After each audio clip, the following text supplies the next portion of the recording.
ಜನ್ಮಾಷ್ಟಮಿ ಹಬ್ಬದ ಹೊತ್ತಲ್ಲೇ ನಿಮ್ಮ ಮನೆಗೆ ಒಂದು ಪುಟ್ಟ ಕಂದ ಬರ್ತಾ ಇದ್ದಾನಾ? ಹೌದಾ? ಹಾಗಿದ್ರೆ ಆ ಮಗುವಿಗೆ ಶ್ರೀಕೃಷ್ಣನ ಆಶೀರ್ವಾದದ ಹಾಗೆ ಒಂದು ಒಳ್ಳೆ ಅರ್ಥಪೂರ್ಣ ಹೆಸರಿಡೋದು ಅಂದ್ರೆ ಅದಕ್ಕಿಂತ ವಿಶೇಷ ಇನ್ನೇನಿದೆ ಅಲ್ವಾ? ಬನ್ನಿ, ಇವತ್ತು ನಾವು ಕೃಷ್ಣನಿಂದ ಪ್ರೇರಣೆ ಪಡೆದ ಕೆಲವು ತುಂಬಾನೇ ಸುಂದರವಾದ ಹೆಸರುಗಳ ಬಗ್ಗೆ ಮಾತಾಡೋಣ. ನೋಡಿ, ಪೋಷಕರಾಗಿ ನಾವು ನಮ್ಮ ಮಗುವಿಗೆ ಕೊಡೋ ಮೊದಲನೇ ಗಿಫ್ಟ್ ಅಂದ್ರೆ ಅದು ಅವರ ಹೆಸರು ಅಲ್ವಾ? ಅದು ಸುಮ್ಮನೆ ಅಕ್ಷರಗಳ ಗುಂಪಲ್ಲ, ಅದು ಅವರ ಪರ್ಸ್ನಾಲಿಟಿಯ ಒಂದು ಭಾಗ, ಅವ್ರ ಜೊತೆ ಲೈಫ್ ಲಾಂಗ್ ಇರುತ್ತೆ.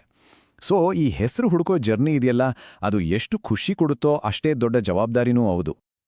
ಹೌದು, ಆ ಪರಿಪೂರ್ಣ ಹೆಸರಿನ ಹುಡುಕಾಟ ಅನ್ನೋದು ಮಗುವಿನ ಭವಿಷ್ಯಕ್ಕೆ ನಾವು ನೀಡೋ ಒಂದು ಆಶೀರ್ವಾದ ಇದ್ದಾಗೆ. ಅವರ ಜೀವನದ ಕಥೆಯ ಮೊದಲ ಚಾಪ್ಟರ್ಗೆ ನಾವೇ ಬರೆಯೋ ಒಂದು ಮುನ್ನುಡಿಯದು. ಹೊಸ್ದಾಗೆ ಅಪ್ಪ ಅಮ್ಮ ಆದವರಿಗೆ ಮಗುವಿಗೆ ಹೆಸರು ಹುಡುಕೋದು ಅನ್ನೋದೇ ಒಂದು ದೊಡ್ಡ ಕೆಲಸ, ಆದರೆ ಅದು ಪ್ರೀತಿಯಿಂದ ಮಾಡೋ ಕೆಲಸ. ಈ ಹುಡುಕಾಟದಲ್ಲಿ ಇಷ್ಟೊಂದು ಜನ ಸ್ಫೂರ್ತಿಗಾಗಿ ದೇವರ ಕಡೆ ನೋಡ್ತಾರೆ. ಅದರಲ್ಲೂ ನಮ್ಮ ಶ್ರೀಕೃಷ್ಣ ಅಂದ್ರೆ ಎಲ್ಲರಿಗೂ ತುಂಬಾನೇ ಇಷ್ಟ. ಅವನ ತುಂಟಾಟ, ಜ್ಞಾನ, ಪ್ರೀತಿ, ಧೈರ್ಯ ಎಷ್ಟೋ ತಲೆಮಾರುಗಳಿಂದ ನಮ್ಗೆಲ್ಲ ಇನ್ಸ್ಪೈರ್ ಮಾಡ್ತಾನೆ ಇದೆ. ಸೊ ಅದಕ್ಕೇನೆ ಇವತ್ತು ನಾವು ಹುಡುಕ್ತಾ ಇರೋ ಆ ಪರ್ಫೆಕ್ಟ್ ಹೆಸರುಗಳಿಗೆ ಶ್ರೀಕೃಷ್ಣನೇ ನಮ್ಮ ಸ್ಫೂರ್ತಿಯ ಚಿಲುಮೆ. ಅವನಿಗೆ ಸಾವಿರಾರು ಹೆಸರುಗಳಿವೆ ಗೊತ್ತಾ? ಪ್ರತಿಯೊಂದು ಹೆಸರಿಗೂ ಒಂದೊಂದು ಕಥೆ, ಒಂದೊಂದು ಅದ್ಭುತವಾದ ಗುಣ ಅಡಗಿದೆ. ಸರಿ, ಕೃಷ್ಣ ಅಂದ್ರೆ ಯಾರು ಅಂತ ನಮಗೆಲ್ಲ ಗೊತ್ತೇ ಇದೆ. ವಿಷ್ಣುವಿನ 8ನೇ ಅವತಾರ. ಅವನು ಪ್ರೀತಿ, ಜ್ಞಾನ, ಧರ್ಮ ಎಲ್ಲದರ ಸಂಕೇತ. ಅದಕ್ಕೆ ಅವನ ಹೆಸರುಗಳು ಸುಮ್ಮನೆ ಶಬ್ದಗಳಲ್ಲ, ಅವು ತುಂಬಾನೇ ಪವರ್ಫುಲ್. ಯಾಕೆ ಅವು ಅಷ್ಟೊಂದು ಸ್ಪೆಷಲ್ ಅನ್ನೋದನ್ನ ಈಗ ನೋಡೋಣ. ಕೃಷ್ಣನ ವ್ಯಕ್ತಿತ್ವನೇ ಒಂದು ಅದ್ಭುತ ಅಲ್ವಾ? ಅವನಲ್ಲಿರೋ ಧೈರ್ಯ, ಆ ನ್ಯಾಯಪ್ರಜ್ಞೆ, ಅವನ ಜ್ಞಾನ, ಪ್ರೀತಿ, ಎಲ್ಲರನ್ನೂ ಸೆಳೆಯೋ ಆಕರ್ಷಣೆ, ಜೊತೆಗೆ ಆ ತುಂಟಾಟ, ಈ ಎಲ್ಲ ಗ್ರೇಟ್ ಕ್ವಾಲಿಟಿಗಳೇ ಅವನ ಬೇರೆ ಬೇರೆ ಹೆಸರುಗಳಲ್ಲಿ ನಮಗೆ ಕಾಣಿಸಿಗುತ್ತೆ. ನಮ್ಮ ಮಗುವಿಗೆ ಈ ಹೆಸರುಗಳನ್ನು ಇಡೋದ್ರಿಂದ ಈ ಗುಣಗಳು ಅವರಲ್ಲೂ ಬೆಳೆದು ಬರಲಿ ಅಂತ ನಾವು ಹಾರೈಸಿದಾಗೆ. ನಮ್ಮ ಮಗು ಜ್ಞಾನಿಯಾಗಿ, ಸತ್ಯವಂತನಾಗಿ ಬೆಳಿಬೇಕು ಅಂತ ಯಾರಿಗ್ ತಾನೇ ಆಸೆ ಇರಲ್ಲ?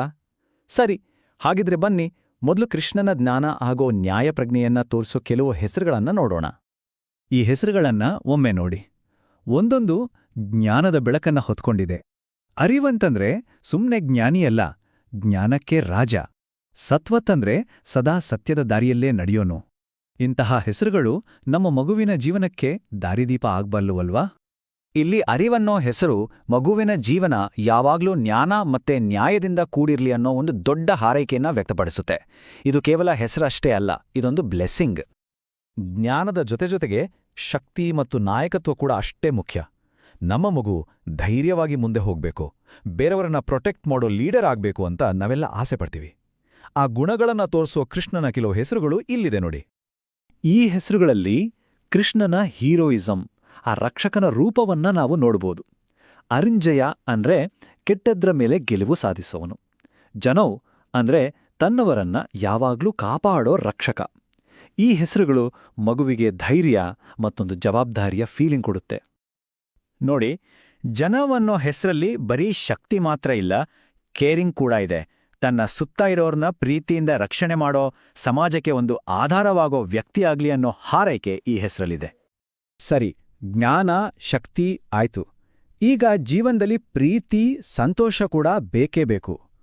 ಕೃಷ್ಣನ ಆ ತುಂಟಾಟ, ಮನಸ್ಸನ್ನೇ ಕದಿಯೋ ಆ ನಗು, ಎಲ್ಲರನ್ನೂ ತನ್ನ ಕಡೆ ಸೆಳೆಯೋ ಆ ಅಟ್ರಾಕ್ಷನ್, ಯಾವ ಅಪ್ಪ ಅಮ್ಮ ತಾನೇ ತನ್ನ ಮಗುನಲ್ಲಿ ಇದನ್ನೆಲ್ಲ ನೋಡೋಕಿಷ್ಟಪಡಲ್ಲ? ಆ ಗುಣಗಳನ್ನ ರೆಪ್ರೆಸೆಂಟ್ ಮಾಡೋ ಹೆಸರುಗಳ ಕಡೆ ಈಗ ಗಮನ ಕೊಡೋಣ. ಉದಾಹರಣೆಗೆ, ಅನೀಶ್ ಎಲ್ಲರಿಗೊಬ್ಬ ಒಳ್ಳೆ ಕಂಪ್ಯಾನಿಯನ್, ಒಳ್ಳೆ ಫ್ರೆಂಡ್ ಆಗೋನು. ಮನ್ಹರ್ ತನ್ನ ನಗುವಿಂದಲೇ ಎಲ್ಲರ ಮನಸ್ಸನ್ನ ಗೆಲ್ಲೋನು. ಈ ಹೆಸರುಗಳಲ್ಲಿ ಅಡಗಿರೋ ಪ್ರೀತಿ, ಕರುಣೆ ಮತ್ತೆ ಆ ಖುಷಿಯನ್ನ ನೋಡಿ. ಇವು ಮಗುವಿನ ಜೀವನವನ್ನ ಯಾವಾಗ್ಲೂ ಹ್ಯಾಪಿಯಾಗಿಡ್ಲಿ ಅನ್ನೋ ಒಂದು ಆಶಯವನ್ನ ಇಟ್ಕೊಂಡಿದೆ. ವಿಹಾಸ್, ಆಹಾ, ಎಷ್ಟು ಸಿಂಪಲ್ ಆದ್ರೂ ಎಷ್ಟು ಡೀಪ್ ಮೀನಿಂಗ್ ಇದೆ ನೋಡಿ. ಮಗುವಿನ ಜೀವನದಲ್ಲಿ ಯಾವಾಗ್ಲೂ ನಗು ಮತ್ತು ಸಂತೋಷ ತುಂಬಿರ್ಲಿ ಅಂತ ಹಾರೈಸೋ ಒಂದು ಅದ್ಭುತ ಹೆಸರಿದು. ಹಾಗಿದ್ರೆ ಈ ಎಲ್ಲ ಸುಂದರ ಹೆಸರುಗಳಿಂದ ನಾವೇನ್ ತಿಳ್ಕೋಬೋದು? ಇದು ಕೇವಲ ಹೆಸರುಗಳ ಒಂದು ಲಿಸ್ಟ್ ಅಷ್ಟೇನಾ? ಇಲ್ಲ, ಇದರ ಹಿಂದೆ ಒಂದು ಆಳವಾದ ಸಂದೇಶ ಇದೆ. ಬನ್ನಿ ನೋಡೋಣ. ಒಂದು ಕತೆ ನೆನ್ಪಿಡಿ. ನೀವು ಸೆಲೆಕ್ಟ್ ಮಾಡೋ ಹೆಸರು ಸುಮ್ಮನೆ ಒಂದು ಪದ ಅಲ್ಲ, ಅದು ನಿಮ್ಮ ಮಗುವಿಗೆ ನೀವು ಕೊಡೋ ಮೊದಲ ಉಡುಗೊರೆ, ಅವರ ಲೈಫ್ ಲಾಂಗ್ ಜೊತೆಗಿರೋ ಬ್ಲೆಸ್ಸಿಂಗ್, ಅವರ ಜೀವನದ ಒಂದು ಸುಂದರ ಕಥೆಯ ಶುರುವಾತು. ಹಾಗಿದ್ರೆ ನಿಮ್ಮ ಮಗುವಿನ ಅದ್ಭುತವಾದ ಕಥೆ ಯಾವ ಹೆಸರಿನೊಂದಿಗೆ ಶುರುವಾಗಲಿದೆ ಯೋಚನೆ ಮಾಡಿ. ಈ ಜನ್ಮಾಷ್ಟಮಿ ನಿಮ್ಮೆಲ್ಲರ ಮನೆಗೆ ಕೃಷ್ಣನ ಆಶೀರ್ವಾದವನ್ನು ತರಲಿ ಅಂತ ಹಾರೈಸ್ತಾ ನಮಸ್ಕಾರ.